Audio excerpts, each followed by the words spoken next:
All right, so let's go ahead and get started. I just want to welcome everyone to the Birch Leadership webinar series. Today we have two really special guests, which I'll introduce in a minute, but they're both going to be speaking on tips for academic leadership in challenging times.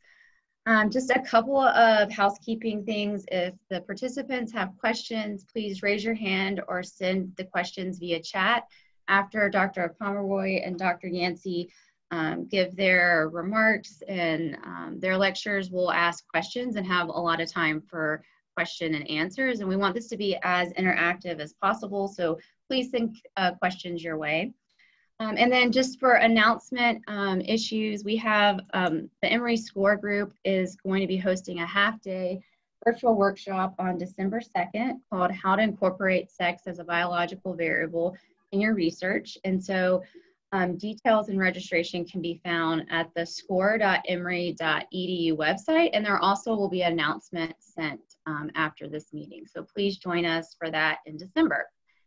So I would like to welcome both of our speakers today. I'm going to introduce them. We're excited to have them. They have lots of expertise and I think lots of great advice for us. So Dr. Claire Pomeroy is president of the Albert and Mary Lasker Foundation. She serves as the chief executive officer of this foundation and is responsible for overseeing the implementation of the programs there. She's an expert in infectious diseases. She's a longtime advocate for patients, especially those with HIV.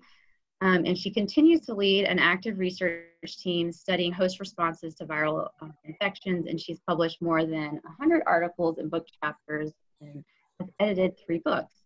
She has also held faculty positions at various places, including the University of Minnesota, the University of Kentucky, and the University of California, Davis.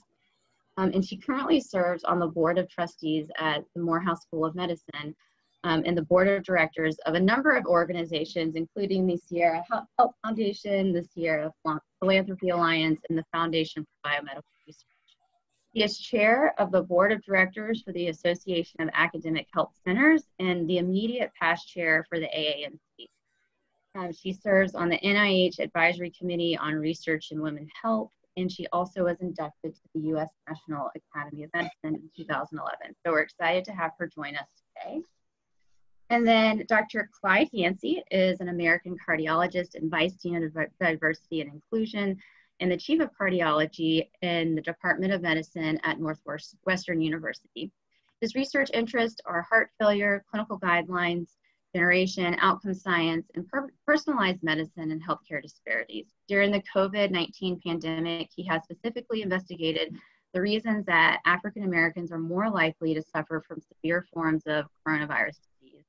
He's extensively published with well over 500 peer-reviewed publications and has been named annually as one of the most highly cited scientific authors worldwide. Congratulations.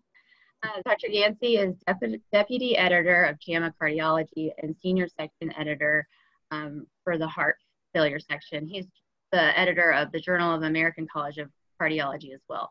He serves on the editorial board for Circulation Heart Failure, and the American Heart Journal and the JACC Heart Failure Journal. He's a master of the American College of Cardiology, a fellow of the American Heart Association, and a master of the American College of Physicians, a fellow of the Heart Failure Society of America. He has completed extensive government service for the NIH and the FDA and patient-centered outcomes research institute. You guys both are amazing. He was elected to the National Academy of Medicine, and in 2008, he was appointed to the Minority Health Affairs Subcommittee in the Department of Health and Human Services. He also, in 2018, has received 2 Lifetime Achievement Awards in clinical research from the Women Heart and the Cardiovascular Research Foundation. So we would like to welcome you guys both to our webinar series today. And to lead us off, Dr. Pomeroy is going to give some remarks for tips for academic leadership in challenging times. Well, thank you so much, Jessica. And it's just such an honor to be giving this talk with Dr. Yancy and to have so many of you attending this Birch Leadership webinar. And we are going to give you tips for academic leadership in challenging times. These are challenging times. But I think the big message is that you as a leader, you can not only get through this, you can actually thrive. And my big take-home message is the important things are to take care of yourself, to reach out to support others and be supported by others, and probably most importantly, we all need to raise our voices of advocacy and strive to make change at this key moment. That's what gives you the sense of control and contribution when we face such a challenge. So these are challenging times, but the solution is personal and societal resilience. And so if you think about what makes a society or yourself resilient, some of those are things like good public health, but look where we are. Inadequate public health infrastructure in the face of a pandemic. Health equity, but we're faced with health disparities. Gender equity, but we have a leaking pipeline for women in academic medicine. Racial justice, and yet we have underrepresentation of minorities in medicine. A culture of inclusion, and yet we have unconscious bias and microaggressions and sometimes not so microaggressions. And, you know, there are even bigger issues that make this challenging times, things like climate change. And the reality is that we need to all work for a healthier world on all levels. So what has been the impact of COVID on women researchers? Many of the Birch scholars, of course, are women. And just 2 days ago in the New York Times, did you see this article? The virus has moved female academics to the brink. Will universities respond? It's absolutely worth reading. I don't think the article actually makes a conclusion about whether universities will respond. And I think that hopefully one of the outcomes of today's discussion is how you can play a role in getting your university to respond to this challenge. Gender inequities have clearly been exacerbated by the virus, and we all know that disproportionately childcare, housekeeping, et cetera, responsibilities are shouldered by women, and that's happened during this pandemic. And we also know that the sort of last hired, first fired, but also the women disproportionately in clinical and service tracks are exacerbated by this virus. And in fact, this is played out in research. Women are publishing less during this pandemic. Men actually have increased academic productivity. And COVID papers that have come out have fewer than expected women authors. So let's not spend our time talking about all the dilemmas. Let's talk about what we can do. And really, this is a moment to take stock. Like in the beginning of the pandemic, I think we were all in kind of survivor mode. Like, I'm just going to run faster and I'll get all of these extra things done. And that is not sustainable. So I encourage us all to take 2 steps back at this point, because this is a long haul. This is going to go on for a while. And let's examine our career strategies. Let's ask ourselves, can you keep your lab open, or should you pivot? And that pivoting might be moving your research topic to something that's more COVID related, or it might be doing more epidemiologic or statistical analysis. And it might be, even as we were talking about just before we came on air, seeing your research patients by telemedicine.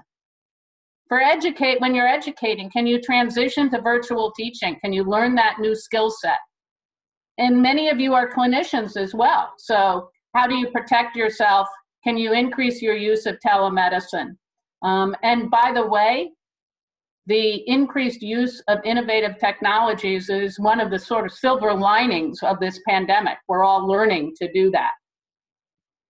So here's some specific recommendations, and we can talk about these a little bit more after Dr. Yancy talks and in the Q&A. But for researchers, talk to your scientific officer.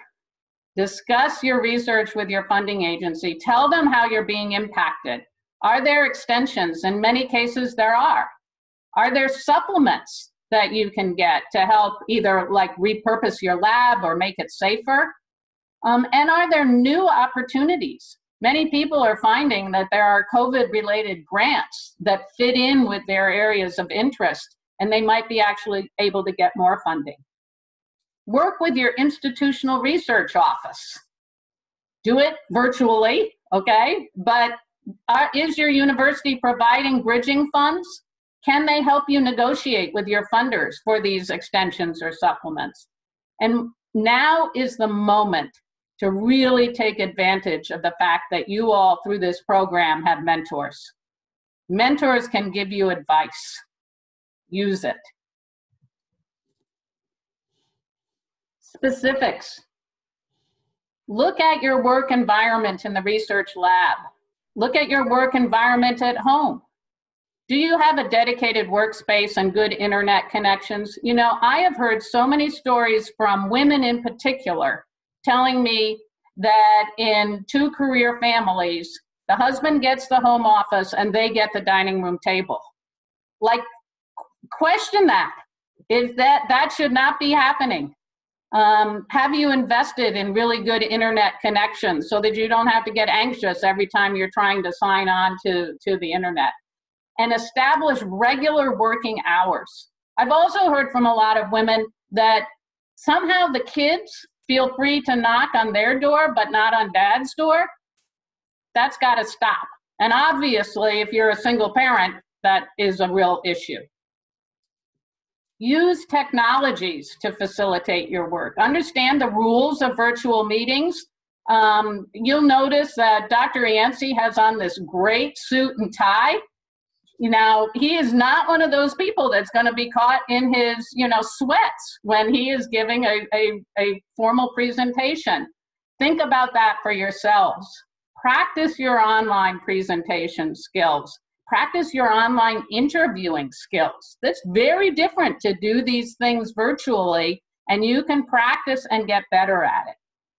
And if you can't do in-lab research, do the background stats, the background, like reference checks and stuff, and write. This is not the moment to stop doing research. This is the moment to write up what you've got. Next, analyze your home and personal responsibilities. We mentioned women disproportionately take on the extra workload. Have you sat down with the other people in your household and formally negotiated how you're splitting these things up? Have you figured out which grocery stores in your neighborhood deliver so you don't have to go out? This is the time for you to take a step back and really think these things through. Find new ways to network. Attend virtual professional meetings. Okay, you guys all have that down because you're already on this call. So you've done that. Create a calendar. Consider creating a virtual grant or a virtual manuscript writing group. Can you find online meeting spaces at your institution? Talk to your leaders. They should be helping you set up virtual cafes, virtual happy hours for either formal scientific conversations or support groups. And then finally, take care of your personal health. Set goals for this tough period, but be forgiving of yourself. Have a good exercise and diet regime. I mean, 8 to 10 hours in front of the screen is not healthy. So what is your regime? And again, reach out to others. But I said the most important thing that I wanted to talk about was advocating for institutional change. How are promotion criteria going to be adjusted at your institution? I think that we have to be very careful about unintended consequences here.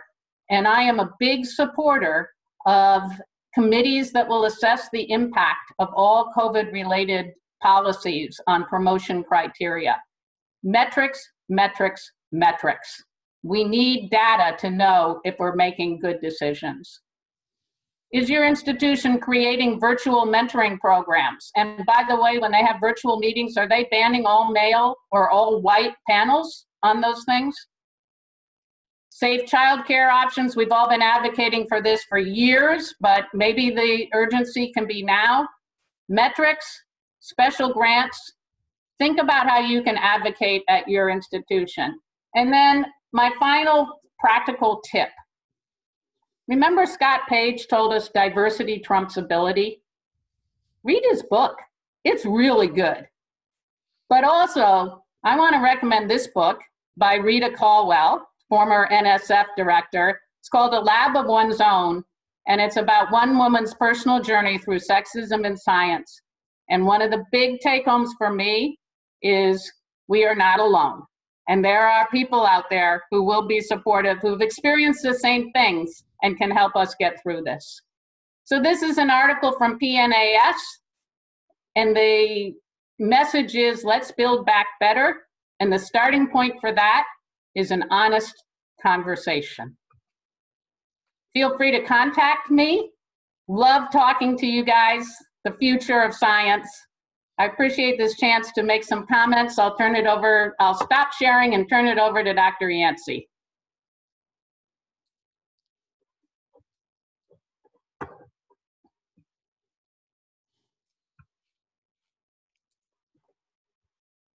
Clara, thank you very much. I am going to begin to share my screen in a moment, but before doing so, I wanted to just amplify my good friend Clara's commentary to you. She ended with an important caveat: beware of the unintended consequence. As someone that's been deeply involved in discovery science for the last 30 years, I have been complicit with an environment that builds in inequities in the way that we discover science, promulgate information, and implement change. If nothing else, the last several months have taught us that we have to be exquisitely careful about the things that we might do as professionals that actually endorse or further embed inequities in how things occur. I recognize that I'm speaking to an audience of professional women who are leaders or have aspiration for leadership, and I'm a champion of gender equity, just like I'm a champion of racial and ethnic equity. And the kind of unintended consequences about which I'm speaking and to which Claire referred have a direct impact on you and your professional development. When we acknowledge and allow our C-suite to be all male, all white, we have perpetuated an inequity that has a direct bearing on your ability to advance as a professional.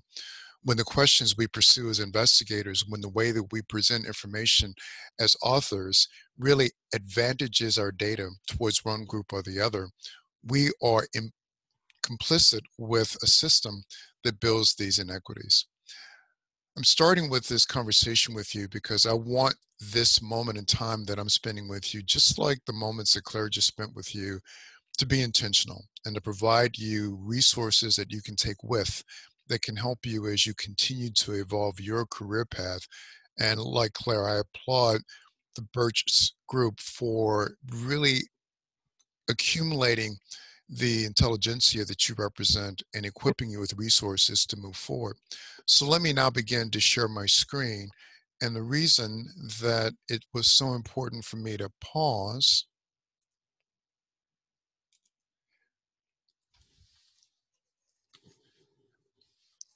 is here. I'm going to show you a series of provocative images. These images should be visceral. That is, you should feel something. And then we'll think about what they make you feel.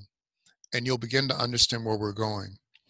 This is about a week after the killing of George Floyd. This is me in the middle of a group of about 800 of my peers here in the Northwestern University Feinberg School of Medicine footprint, respecting 9 minutes of silence. That will evoke feelings, I'm certain. Here is about an hour's drive away from where I'm seated right now in Kenosha, Wisconsin. And this is a protest that represents what happened to Jacob Blake. This is another image from Kenosha that resulted in the death of one man and the imprisonment of another man. This is my own city that I love dearly, Chicago. And these are images of abject looting and violence that disrupted our city from which we're still trying to heal.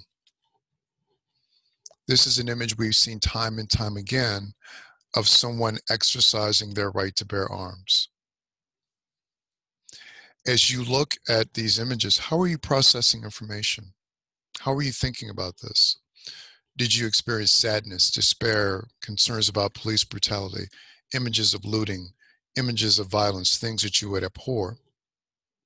Or were you thinking about, again, exercising a right, freedom of speech for civil protests, thinking about social justice, thinking about Black Lives Matter, thinking about equity?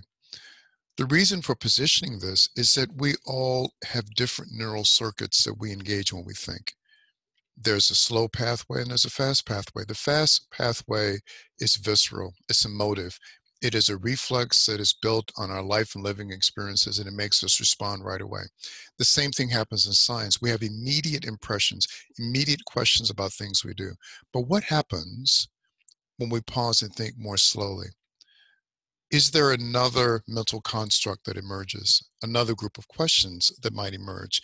That's the importance of this exercise. There are some relevant definitions that we've all been deliberating over time. And I'm so very pleased that Claire ended by making reference to the work of Scott Page and identifying that diversity is not about metrics or representation even. Diversity is a pathway towards something better. It's a pathway towards excellence. But there are a lot of bumps we have to navigate as we get there. Look at equality, look at equity, but look at reality. This is something that is dealt with all the time, and it is germane to any conversation about the advancement of women. You think about equality where everyone has the same size box and are trying to access an opportunity. But what happens when your ability to access the opportunity is encumbered by childcare, managing a household, being a single parent? That changes it. Look at the image of equity, where the person that seemingly doesn't have the same opportunity now is given that same opportunity, so there's a fair access to whatever the good or service happens to be. But then look at reality. Look at what happens when you are in a hole. Think about the woman professional tasked with doing the same job as someone else, the single parent with small children at home, and the woman is a minority. This is a reality. You start at the back. You start in a hole. We talk about disparities. They've been exposed so plainly in this whole COVID-19 era. But we have to be careful that we're not just talking about differences. It is a disparity when the reason for the difference is not based on physiology, not based on a willful decision, but based on the way systems have evolved and based on the way we think, that is to say, bias.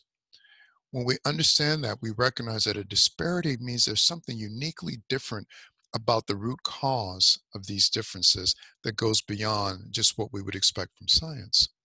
That introduces the necessity for all of us to be facile with a word that evokes so much emotion: racism. None of us own being a racist, but all of us navigate a world where racism in some iteration exists. And we should be very careful to understand that this goes beyond black, white. This is towards ethnicities, towards other races, and yes, towards gender. But we see the definition. I won't articulate the definition for you, but we understand there are multiple dimensions. There's the personal burden of racism that I felt as a young child growing up in the Deep South. There's the cultural racism that our social media, our engagement with others reinforces. But then there's the institutional racism, and this is the kind of thing that happens in structured medical centers. This is the kind of thing that happens in hospitals. This is the kind of thing that happens in research labs, where there is a built-in bias, and that's the key word, that hinders someone's progress. This is a first-person perspective. I was born in 1958. I earned this bald head and this gray hair, 62. But as a young child growing up in the Deep South, racism makes you feel lost and afraid. As a young adult, racism makes you look from the outside in. As a young aspiring professional, it makes you start at the back, work twice as hard for half as much. And as a mature adult, racism makes your soul grieve. When I've looked at the disproportionate burden of COVID-19 on persons of color, my soul has grieved and my eyes have teared. Let me take you through another short exercise. I've learned that two people can look at the exact same thing and see something totally different. What about you? Do you see 4 or 3? Think about how this applies in everyday life. Think about what happens when you don't take the time to realize that there may be different perspectives about the same image. Look at all the different dimensions of bias, including bias as a function of gender or sex. Sometimes the biases are preferential, but in all cases, bias informs the way we think and the way we behave. Meaning that, does someone have a bias about you as a woman doing research? Are you given the same credit for the work that you've done? When you are forceful, when you step forward, when you say, I've got an idea and I want to execute it, does someone push you back and say, oh, you're brash, you're too pushy, you're arrogant? Whereas when a man does that, they say, way to go, excellent. That's how we like to see leadership evolve. Here is what COVID-19 meant to me. It was the moment when it unveiled the extent and the depth of the health disparities that exist in our country. Other authors with whom I collaborate thought that COVID-19 demonstrated the frailty in our national healthcare environment. It demonstrated the negative effect of the adverse social determinants of health. And even though all of us, me especially, particularly as a leader of the American Heart Association and someone who espouses heart healthy lifestyles, so glad, by the way, that Claire talked to you about taking care of your own health. We must make good choices, but you have to have the opportunity to make good choices. And that's where the social determinants of health becomes so important, because as we work desperately to find a way to protect ourselves from the virus through both active immunity and passive immunity, we have to understand that for persons of color, people who are particularly underinsured, that there is still segregation in healthcare seeking behavior and ability to access healthcare. I don't have an image of those of you in the room, but I hope that those of you in the room represent an appropriate portrait of professional diversity so that we don't have this ongoing separation of those that are empowered and enabling and those that are not. They also talked about a different kind of herd immunity, one that protects us from the social determinants of health. We need to understand that in this conversation, place matters maybe more than race, because it is the way in which people experience life, the lived experience, if you will, that becomes so important. This is a perfect opportunity for further investigation for those of you that are developing hypotheses. But when people live in clustered environments, that's okay. But when the clustering is a clustering of social disadvantage, when the clustering is in spaces that have been systematically disinvested, then we see the consequences of that disinvestment with the burden of cardiovascular risk. That's been made so evident in COVID-19, and the call is for a herd immunity that protects us from these adverse social determinants of health. If in fact many of you are involved in child rearing, many of you are mothers. I am a father. I was a single parent for 20 years of my daughter's life and had to evolve my career while being a single parent at the same time. You know where this difference, where these disparities begin? They begin in childhood. When children are exposed to adverse influences, financial toxicity, parental discord, when that is further augmented by the presence of substance abuse in the home, mental health disorders in the home, unhealthy lifestyles, that leads to the elaboration of a number of mediators of inflammation and stress, which predisposes to what I see as an adult cardiologist, the consequences of obesity, hypertension, and diabetes. And this isn't just in the US. These brilliant investigators in the UK thought about what are the mechanistic links to hypertension. You know what? They identified the same thing. These early life stresses lead to upregulation of a number of physiologic pathways that are then leveraged by the same social determinants of health.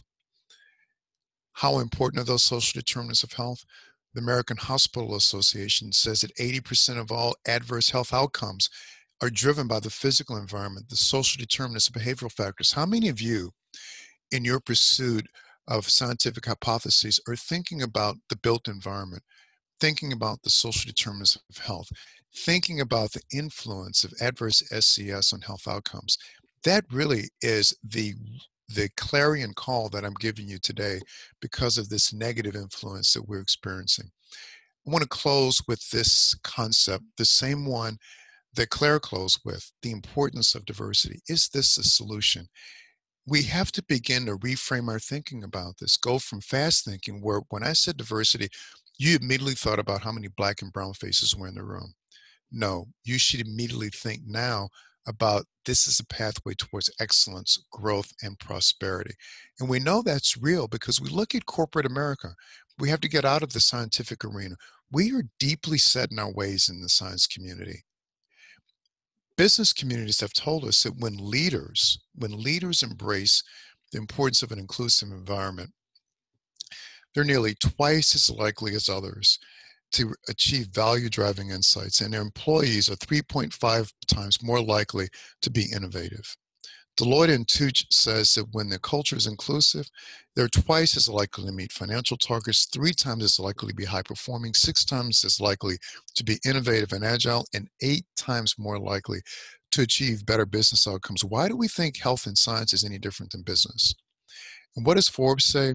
You're going to love this. You're going to love this. If you look at the mantle, the all-white mantle, 58% of the time, they make reasonable decisions, granted.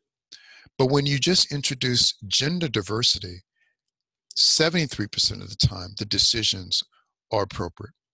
When you then introduce age diversity, so young and more seasoned perspectives along with gender diversity, the quality of the decision making goes up to 80% that are favorable.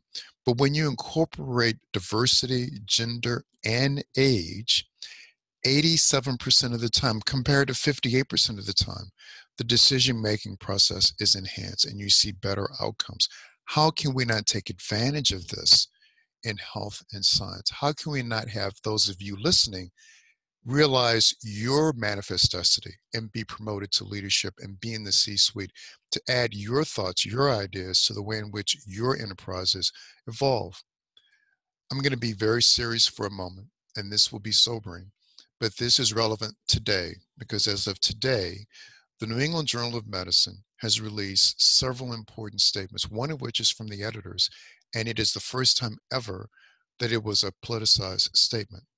My goal today is not to espouse politics, but to show you how what they've written is relevant to this conversation. They articulated that reasonable people will certainly disagree about many political positions taken by candidates, but truth is neither liberal nor conservative. They went on to say, let's be clear about the cost of not taking even simple measures. An outbreak that has disproportionately affected communities of color has exacerbated the tensions associated with inequality. That should be something that sticks with us going forward. But in this same issue, again, published today, there is a moment with which we have to reckon our future. And in this moment, these authors suggest that we need to evolve a new understanding and embrace diversity not as a requirement to be representative, but as a means of empowerment. We need to adjust our national and institutional funding priorities so that we not only target ending health inequities, but in the funding that you receive to pursue the research that you think is benign, has no bearing on this, be careful that it doesn't further embed the inequalities and the bias that has been existent for so long. I'm going to close with this. I won't articulate the Leonardo da Vinci quote other than to say it is centuries old, centuries old. But I will articulate the quote from Clayton Christensen, the famed business professor at the Harvard School of Business, whom we lost earlier this year. He knew that his end was coming, and he articulated this. Listen to his words. This is my final recommendation. Think about the metric by which your life will be judged, not by your accolades, but by the people you've helped, and make a resolution to live every day so that in the end, your life will be judged a success. As scientists, there is so much of this social space we have to own. We are leaders in our own microcosms. We are leaders in our institution. And the science that we pursue, the discoveries that we own, have a great bearing on human health and disease. We have a responsibility to be sensitive to the inequities that exist. We should make it part of our mission to do something in our work that makes life a level playing field by function of gender and sex, by function of race, by function of ethnicity, by function of social circumstances. I love that Claire ended with a PNAS statement about going to something better. Let's agree, the first attribute of our next, which should be better, should be equity. And I think all of us, all of you listening and all of us speaking, are part of that solution to a world where there's more equity. I'm really looking forward to the rest of our conversation with you. Thank you so much. Guys, I will stop sharing. Yeah, great. This was very informative and thought-provoking from both of you. So I'm going to invite all attendees, if they can send me any questions that they may have for Dr. Yancy or Dr. Pomeroy, and just to get things started. So as young investigators that I think many of us are, what are sort of tangible things that we can do with our research teams, being probably not completely in the leadership position to make some decisions about hiring and about research, but what are sort of some tangible things that we can do now when you think about early career investigators? I think one of the things that you mentioned, Dr. Yancy, would be, you know, making sure that we are pursuing and asking the right research questions that level the playing field. But are there any other tips for people whose research may or may not be exactly looking at inequalities in health? What are things that we can do in our environment? So really a brilliant question, and I'm happy to share with you what I think is an appropriate strategy. You're not just scientists in your institutions, you're future leaders in your institutions. There is no institution that's not having these conversations right now about how do we go forward, how do we become more inclusive, how do we become more culturally aware, more culturally competent, how do we directly address issues of equity, how do we deal with issues that are so painfully evident with regards to disparities, and in particular, how do we become champions for the promotion of women? Every organization wants people that are willing to speak up, people that are willing to participate. So yes, execute your science and execute it brilliantly. I spent hours upon hours upon hours, day after day, on every one of those publications that Jessica articulated. But by the same token, I make a fact that there would be time to participate in the process, to be a part of the solution. So use the platform that you're given. Don't think you were disempowered because you were junior or early career. You have a voice, and you know what? As a senior leader, I want to hear your voice. I know what the guys that are my peers are saying, and I can dismiss that readily. But I want to hear your voice because you have fresh eyes. You bring a new perspective to the table. Your context is different. So when there's an opportunity to volunteer or to accept an invitation that's a little bit beyond your science space, within reason, work closely with your mentors. Don't become overtasked. Give of your perspective. Let us take advantage of the fresh thoughts, the fresh idea. You are the diversity I'm talking about, because it's diversity of thought. I want to be very clear, diversity of thought, not in numbers, that helps us get to that better that Claire ended her comments with. Thank you, Jessica. Yeah, thank you. Dr. Pomeroy, do you have any comments? Yeah, I agree completely that at every stage of your career, you can be a voice and an advocate for change. I also think that you have the opportunity to role model this in your day-to-day activities. You know, you emphasized that you're junior investigators, but Dr. Yancy is right. Don't let that disempower you. Remember, to the student in your lab, you are the ultimately powerful person, and your leadership matters, and you are impacting their lives as you role model.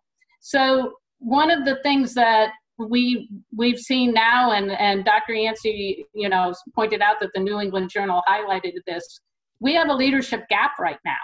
You, in your own research lab, can fill that leadership gap. What do I mean? Have you reached out to all of the students who maybe aren't allowed to come in and do research right now? Have you gotten everybody together virtually and taken the time to just ask, before you start talking about science, have you asked every single person on your team, how are you doing? How has COVID impacted you? And do you do that on a regular basis? And then, have you reached out beyond your laboratory and pulled together your peers and asked them those same questions? On a broader level, I do think you are also a leader in your research team. So what makes a great leader? It's great messaging, it's transparency, it's making sure that you stick with a set of articulate and stick with a set of core values, and it is that resilience that we talked about. So think about how you conduct your lab meetings. Do you give everybody a chance to talk, even if they're the undergraduate student? Do you solicit all of these opinions just like Dr. Yancy is soliciting your opinions? And are you taking that role beyond your laboratory of being a role model? So pipeline programs are so important. Go out in the community, be the role model. Let little girls, people of color understand that it's not just white males in science, and this is a really fun, exciting career, and tell your stories. Storytelling is one of the most effective things. And I will just finish by saying that I often start my talks talking about my childhood experiences growing up in foster care. And so I related exactly to those slides that Dr. Yancy was talking about adverse childhood events. And so do we look at ourselves and understand what our childhood experiences, our growing up experiences, the microaggressions we're experiencing every day, how they are maybe making us not interact in the best way with the people that we are talking to on our research teams across our institution. Look in the mirror. Jessica, there is a question in the queue that I would love to address. Yeah, of course. One of the participants wants to know, if you are executing dutifully on disparities research and you want to be certain that the public health model, the public health officers, the community is aware of what you're trying to do, how do you appropriately engage? Let me be very clear. There is a thirst right now for new insights, new energy, new personalities that are involved in this. We did something very unique here at Northwestern. We've been working on an anti-bias pro-equity plan that will be euphemistically a 12-step plan, and maybe it's appropriately known as a 12-step plan because we're trying to emerge from something that we were to something that we hope to become. But in so doing, we went on a discovery process with 4 advisory groups, one of which was a community engagement group. Oh my word. When we sat in the room, the virtual room, with community advocates, boy, was there an appetite to engage with us. They desperately wanted to be a part of what was going on. They desperately wanted to know, what studies are you doing? And here was the question, how can we participate? In the ivory tower, we kept saying, we can't get anybody to engage with us. Why won't they engage with us? Once we left the ivory tower and went to the community, and we did this, we said, we're here to listen. That just turned everything around in a good direction. So if you've got work you're doing in the disparity space and you want your public health officers and your public health models to be aware of your work, you would be surprised how easy it's going to be to start that dialogue. They would welcome that conversation. Thank you. We have another question here for the panelists. Considering the pandemic has caused hiring freezes and financial issues for promotion across universities, how can universities ensure and support women and minorities in academia, especially those starting new academic careers? Without hiring lines, can we ensure that we don't lose these researchers? So this is a really important question. This goes to the unintended consequences that we were talking about earlier. And because women are disproportionately in junior ranks or in clinical ranks in many of our institutions, they may be disproportionately affected, as people of color have been for decades. So one of the best ideas that I've seen is that a recommendation that we should urge every university to have a committee that reviews the impact of every COVID-related policy. So if the university makes a policy about freezing the tenure clock or makes a policy about furloughs, this committee can then review whether there are disproportionate impacts on women, people of color, or other groups that are unintended. And by the way, the only way that you can do that is to collect the data about what those impacts are. And then that committee needs to be empowered to give that feedback to the decision makers in the institution. I agree entirely with Dr. Yancy that you are valued opinions and you should volunteer for some of these things while avoiding the gender and minority tax of being, asked to do too much service. But this is a moment when you may be able to do that. So can you build in systems at the institution that monitor the impact of these decisions? And so here's another perspective, because this is a very important question. There's a physical reality that we face right now. I wear a lot of hats here, and one of my hats is that I'm in the C-suite for this medical school. I'm on the Dean's Executive Committee as a Vice Dean. We've had to make some very difficult decisions. Understand this, when there's a town hall or an opportunity to hear from the faculty, to hear from the postdocs, to hear from the medical students, the people that speak up are heard. The people that don't speak up are not heard. And those that are heard, there are sensitivities that are recognized. And so you need to be your own advocate in this environment, because this is a very awkward place for leaders to exist right now. On the one hand, we have to be incredibly thoughtful, fiscally sound like we've never been required to be before, but we also can't halt progress. We have to fund science, we have to fund scientists, and we have to be certain that in so doing, we don't perpetuate further inequities. The only way we can support minorities and women is that A, you identify your advocates in your institution and make certain they're at the table, not pleading your case, but making everyone aware that you have something unique to offer. And B, when you have the opportunity to speak up, you know what, do this, answer the surveys, open the email, respond to the queries. When we hear your responses, we read your responses and we remember your responses. But clearly, whomever generated this question is very thoughtful, because this is the reality of the world we live in. And if you are silent, you can easily be overlooked, and you don't want that to be the case. Hey, we saw this last night during the debates, right? Kamala Harris had to walk this fine line between saying, I won't be interrupted, and knowing that if she was too aggressive, she would be critiqued, right?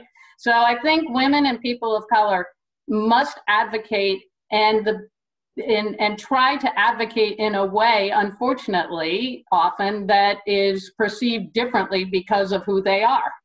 So I also think that it is useful to come together as groups.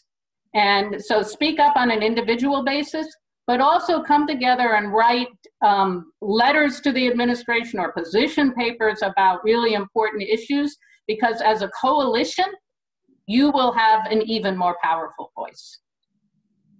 Thank you. I think that's a really good point. Another question that has come up is, how do you deal with microaggressions, being overlooked for an opportunity or left out of a pertinent meeting? Confront it or look the other way and just bow forward or say something? So I'll take that on, because we have to deal with this out of my Office of Diversity and Inclusion. I mean, I'm in this Office of Cardiology right now with all the accoutrements and all that stuff, but I also have another office, which is the Office of Diversity and Inclusion, and we're responsible for this. Almost without fail, the majority of institutions have a process in place where you can report a microaggression or a bias.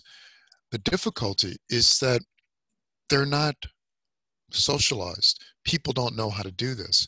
And so when the microaggression occurs, someone looks around and says, now what do I do? Who do I call?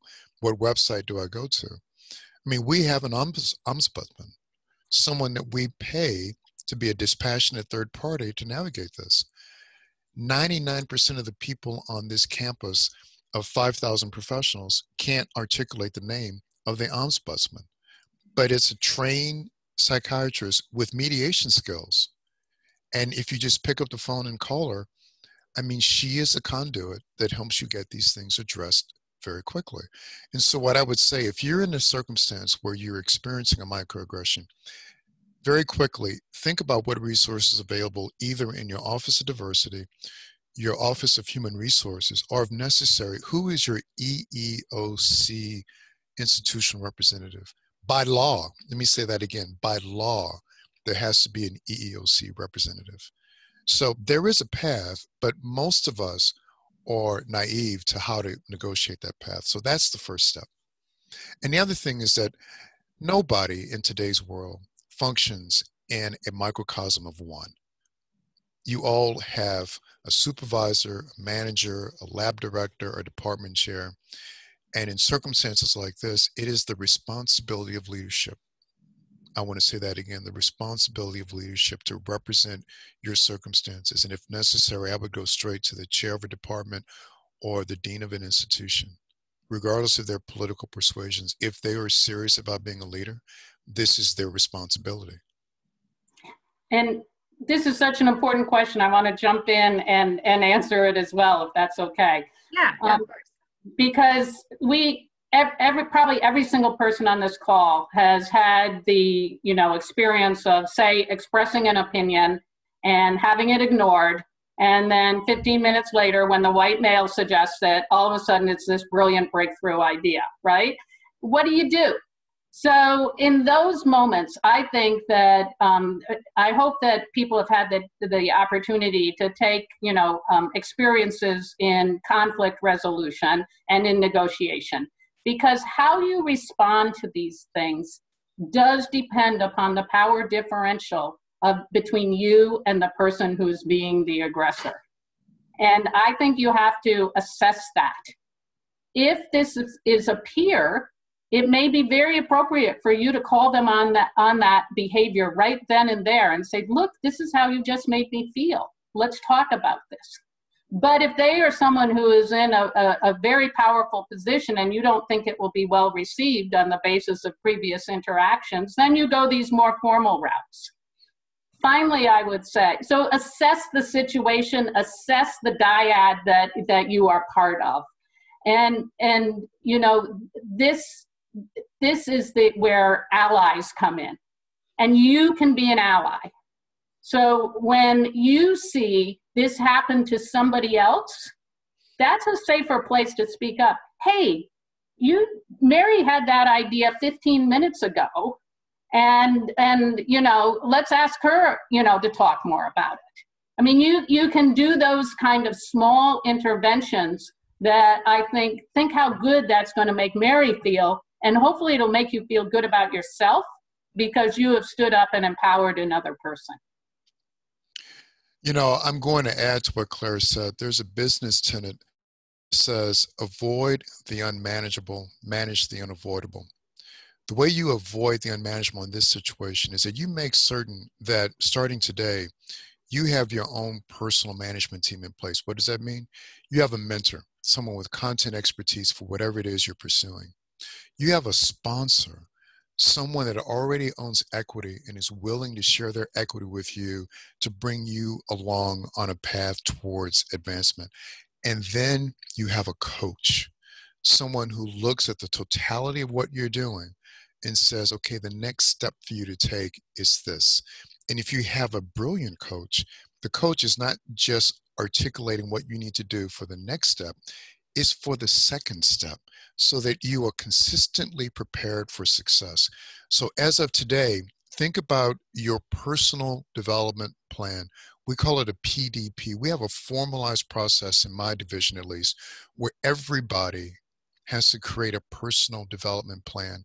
And that plan includes a mentor, a sponsor, a coach, and bona fide metrics. I love what Clara said, metrics matter so much, and a timeline. And so when that metric isn't reached by a timeline, it's time to recalibrate. Part of the success equation is to fail appropriately and to fail fast, recalibrate, and keep going. So these are tenets about success that vault out of the science community and really deal with who we are as professionals. But I think we should really incorporate all of this in our thought process. And I know we're running short on time, but I want to just talk to the person who asked that question. The other thing I want you to do is find someone who you can role play with and go over that microaggression and all of the different ways you could have responded, and practice in a safe environment. And then when it happens again, because it probably will, you will be better prepared. And by the way, those stress hormones that Dr. Yancy talked about, they won't kick in as hard or as painfully because you have practiced this and you know how you're going to respond. So that role playing with someone you trust has helped me in my career. Thank you. I'm going to just let you guys comment on one last comment from Ego. He put a question or a comment in the chat. He said, can you comment on the fewer numbers of minority and/or women mentors in leadership positions? Clara goes first.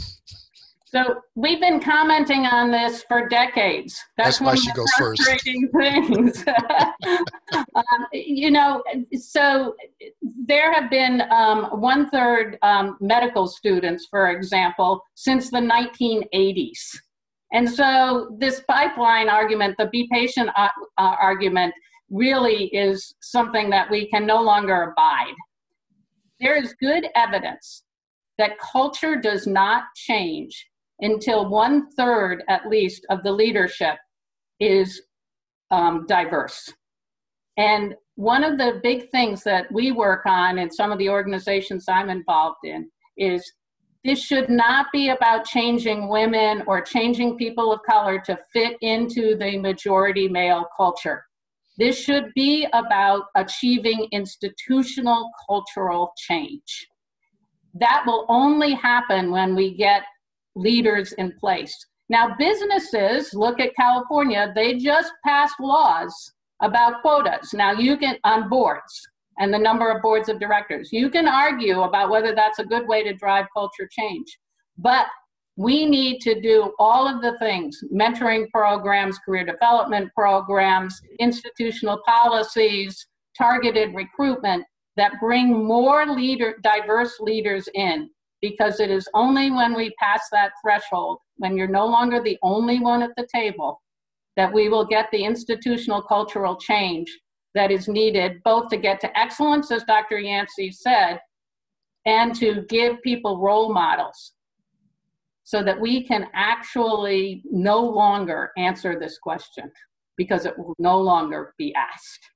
And so the only thing I will add to that is that that's why Clara and I are here today, because you, those of you in the room right now, about 40 of you, represent the future leadership that will populate the rooms where decisions are being made. You've already reached some tier of success to just be in this room. So whether you recognize it or not, you're on a trajectory to become one of those leaders, one of those minority or women leaders that then can become a mentor and have an influence in a leadership position. I grant you the path that you're navigating is difficult. The path I've navigated has been difficult, and it's still difficult going forward. But nevertheless, it's so incredibly important. And I would encourage you to have your eyes set on a trajectory that puts you in a decision-making, leadership, mentorship position. That makes everything that we're doing right now worthwhile. When you think of the pain and the loss that we've experienced through COVID-19 and the realities that we face right now, there is no way we can tolerate not having you emerge as leaders. We need new voices desperately. we need new voices. And that's why we're here today, to empower your voice, to encourage your success, and to look forward to your leadership. So thank you. Thank you very much. That was well said and well put. Well, I want to thank you both for speaking today. I think this was even more than I ever imagined. I learned so much, and I'm sure everyone else in the room learned a ton. And I think it was super motivating, especially in times where people and researchers feel less empowered just because of current COVID situation. So this was fantastic. I'm definitely going to share this. I want to thank Shannon for coordinating all of this and putting this together, and Ego, of course, for helping coordinate and inviting you guys today. A couple of reminders, there is a survey at the end of this, so please fill that out. And please join us in December, on December 2nd, for the Emory Score, How to Incorporate Sex as a Biological Variable in Your Research series. So thank you both again. This was awesome and amazing, and it's inspired me for the rest of, hopefully, the next few months. So great. Thanks a lot, guys. Claire, so good to see you. Take care. Good to see you. Bye-bye.